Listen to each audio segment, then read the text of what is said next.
Hey guys, Nuzzle here and welcome back for another video. I started making Versus content on the 5th of February 2021 and it was the main thing that really started off my channel. And while it was very fun and I enjoyed making them, looking back at the first videos I made, you can very clearly tell that I was new to the whole Versus stuff at the time. The videos were poorly researched, explained, and just generally poor quality, so I continue to show them up on my channel just to show the progress I've made since then.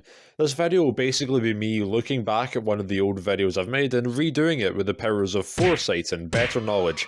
Considering the fact that Best Jeanist versus Walter C. Dornez isn't a known debate at all, and it was one of my first ever Versus videos, surely not that many people have seen it. Why does it have 1,000 views? So yeah, if you enjoy this video and want to see more videos of me correcting myself, then make sure to hit the like button below and subscribe. To pay full homage to that video, I have the person who edited it last time to edit this one. I honestly highly recommend his channel myself. He doesn't post Versus content, but he does, edit my posts sometimes, and I do enjoy what he posts, and he deserves much more love than he gets. Anyways, without further ado, let's get into the debate itself. What have they done to me?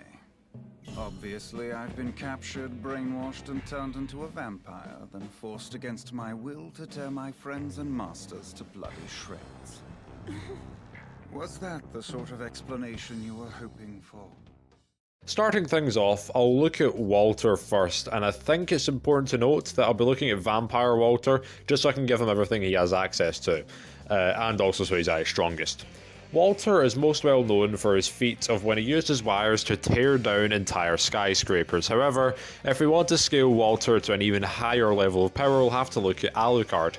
Walter fought Alucard and did somewhat well against him. In fact, while he did end up losing to Alucard, he probably doesn't fully scale to him, but the fact he was able to do anything at all means that in some capacity he should be on the similar playing field in terms of power. Alucard has many feats that range in power massively. For starters, his telekinesis was powerful enough to drain all of the blood in the surrounding area and turning it into a tsunami. Due to the weight of the blood and the sheer speed it was going at, Alucard's telekinesis should have the power of about 924.94 tons of TNT behind it. To put into context, that's enough power to completely destroy multiple city blocks. Well, you can argue that Walter's area of effect wouldn't be able to destroy something like that. Think of it this way.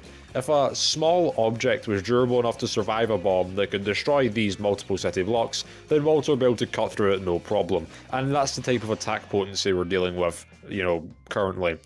That said, you can have Walter and Alucard even stronger. Using the same formula that we did for, this blood tsunami and applied to the blood river made all across London, Alucard's power can be brought to the equivalent of 43.9 kilotons of TNT, or enough to completely destroy entire towns. You can argue this is an outlier, however, it is consistent if you bring into consideration another feat that Alucard performed, he managed to conjure fog spanning over all of London. In order to manipulate the weather in such a way, Alucard must have been able to output the equivalent of 57.4 kilotons of TNT. You can argue that even this is an outlier or just simply one of Alucard's abilities. However, not only would this make Alucard's ability to do so this strong, but for the sake of the debate, I'll give it to him. This basically would mean that Walter would be able to destroy an entire town or something as durable as a town. Now, you might have noticed that I'm looking at what Walter's wires can do, not really what Walter himself can do when it comes to strength. This is because firstly, we don't really know the full capacity of what Walter can do physically, but Walter's also shown capable of, using, or rather mostly using his wires as a ways of attacks in the fight, so it's not that much of an issue. We do know that Walter is much stronger than a normal human, due to being a vampire, and it should also probably scale to other beings like Jan Valentine when it comes to physical stats, so he's capable of busting through walls. Either way, it doesn't matter if you think that Walter's punches are on par with his wires or not. We'll get into that later. The only other notable feat is in the OVA series, where Alucard is capable of imprinting the entire Hellsing logo across England. I've not seen calculations for this feat due to its ambiguity. I've seen some people say that this means that Alucard can destroy entire islands, which, I mean, if you think that's viable, but I mean, we'll get onto that later on in the video. Considering the rest of the feats I've brought up recently, this feat isn't even in the manga or the Hellsing Ultimate series, so you can argue if this feat is even canon or not. So the TLDR of Walter's attack potency is as such. Physically, we don't really know how strong he is, but however, he should at least be far stronger than a regular person. His wires should be able to cut through things durable enough to take town-sized explosions, and if you really want to highball Walter, you can argue he'd be able to split through entire islands. Speed for Walter is a bit more simple, but we do still have low-end and high-end values. The baseline feat we have for Hellsing character speed is that Alucard is able to casually react fast enough to catch Rip Van Winkle's bullet in his mouth.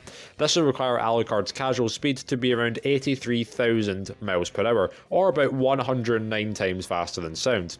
While Alucard can move faster than Walter in terms of speed, he was very clearly joking around with Rip Van Winkle, and was much more casual than when he fought Walter, meaning that Walter should scale.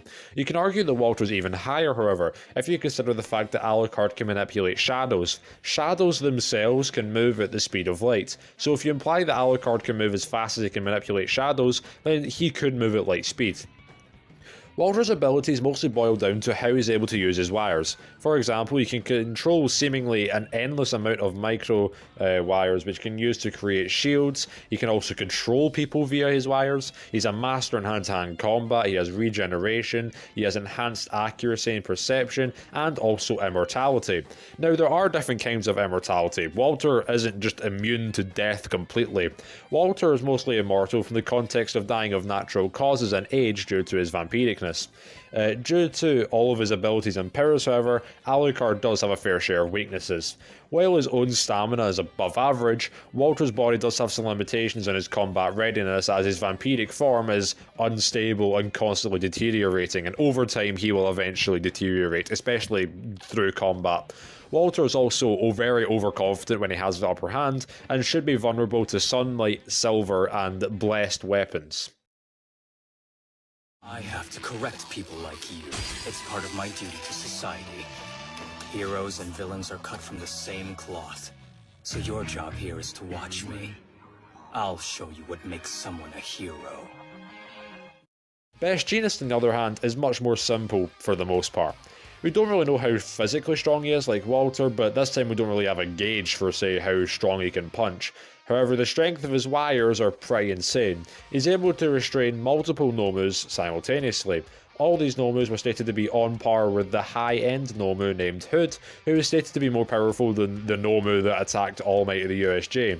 While All Might did beat that Nomu could withstand several punches from All Might.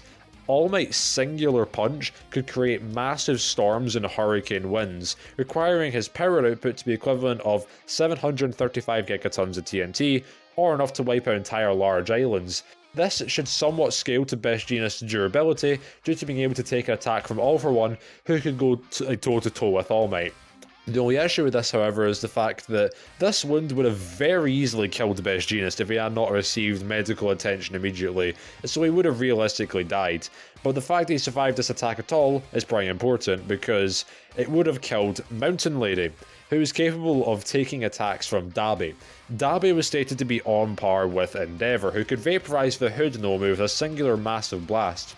Due to the sheer size of the blast and the fact that the Nomu was vaporised rather than simply killed, it would require Endeavour's power to be equal to 248 gigatons of TNT, or also large island level. Speed for Jeanist can be summed up quite easily. He's able to react to All For One's attacks before any other hero could. All of these heroes should be faster than Oyama, who could fire off beams of light from his stomach, and several characters have been shown being able to react to that. Tokoyami also has shadow-based abilities, as we went over with Alucard, shadows move at the speed of light, and All For One possessed Shigaraki in the manga was able to add radio waves to his attacks. Radio waves themselves travel at light speed, and the fact that Best Jeanist is able to react to it and similar attacks on that level must mean that Best Jeanist must be able to react to things moving at light speed. That said, however, Best Jeanist doesn't really have that many abilities, with the only ones he really has are the ones he's known for, that being cloth and thread manipulation. However, while he doesn't have many abilities, he also doesn't really have much in the way of weaknesses, as the only one he really has that's notable is that it's harder for him to manipulate sweats and denims, which won't really be an issue in the fight. So overall, what does this mean? Well, Walter certainly has several advantages to go over than Best Jeanist, or rather, more advantages over Best Jeanist.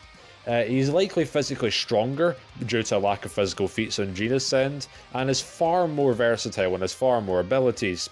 This means that Walter could put Jeanist on the back foot and is much more precise with his wires. Walter's wires are also designed to physically cut through things, while Jeanist is more just for immobilizing people.